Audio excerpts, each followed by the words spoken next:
I don't take relationship advice from just anyone.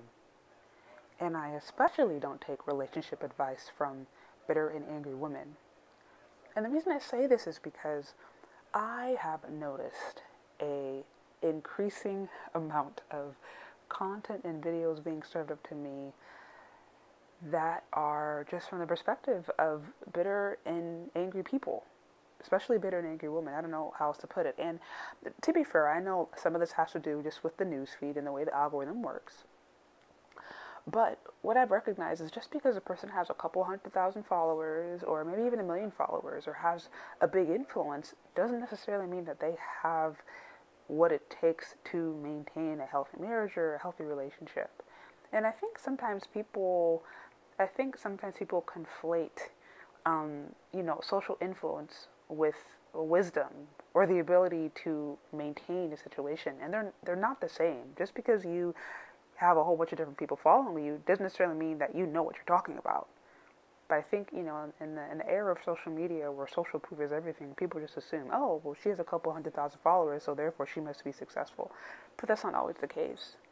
And so what I have noticed is that oftentimes the most vocal people, especially in the relationship space or the black love space, however you may put it, some of the most vocal people are the most discontent and the most angry. While the ones that are happy and successful and living their lives, oftentimes they're just too busy to be going on social media, talking every single day or spewing hate because they're busy trying to maintain their lives. I can think, even my own life, I know just a few families off the top of my head where, women are busy raising kids, dealing with newborns, trying to maintain the home.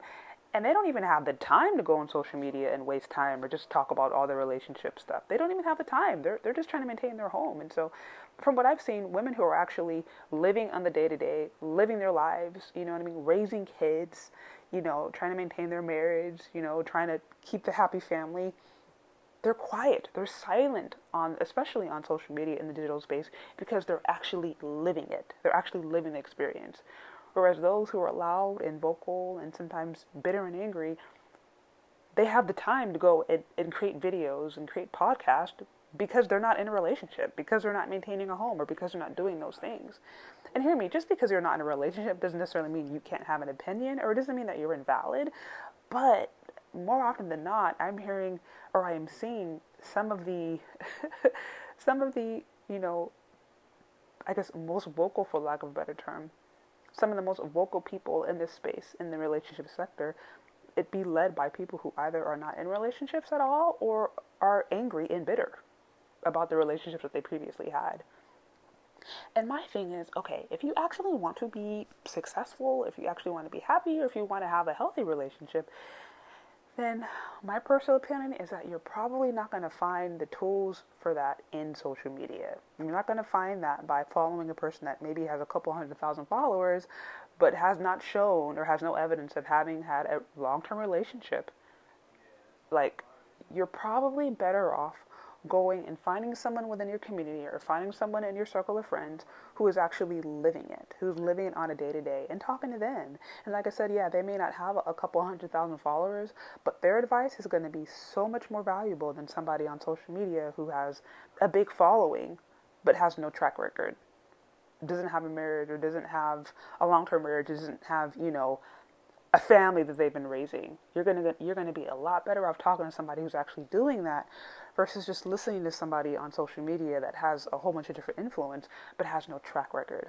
And so I would say, as a woman, if you're really, really serious and you wanna get away from the dusty conversation, you wanna get away from the man hating conversations, or you just wanna learn, okay, well, what does this actually mean?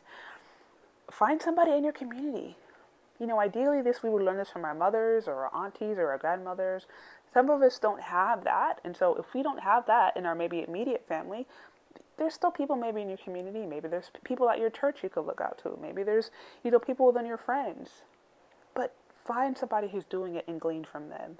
And if you look in your immediate circle and you find that there's nobody in your immediate circle who's actually living the kind of lifestyle that you want, then it's probably time for you to expand. Maybe it's time for you to get new friends. Maybe it's time for you to, get in different social circles. But please, please, please, please, do not think that just because somebody has a couple 100,000 followers or just because they know how to do a podcast or YouTube video, that they have what it takes to maintain a healthy long-term relationship. Because unfortunately, what I see online in the relationship sector is a lot of bitterness and a lot of angriness and a lot of regret. But I don't really see the people who are doing it successfully online talking that much. And again, some of that could have to do with the fact that they're just too busy living their lives. They're just too busy living their lives. And so you may have to go seek them out, and that's okay. That's okay. But like I said, I think you're a lot better off finding someone with a proven track record, finding someone who was in the game versus talking to someone who's not even willing to be in the game or was in the game and they lost and they're bitter and angry about it. But those are just my thoughts. What do you think? Am I wrong or am I right? Let me know. Leave your questions, comments, concerns in the comment section below. And thank you so much for listening if you've gotten this far. And we will talk later.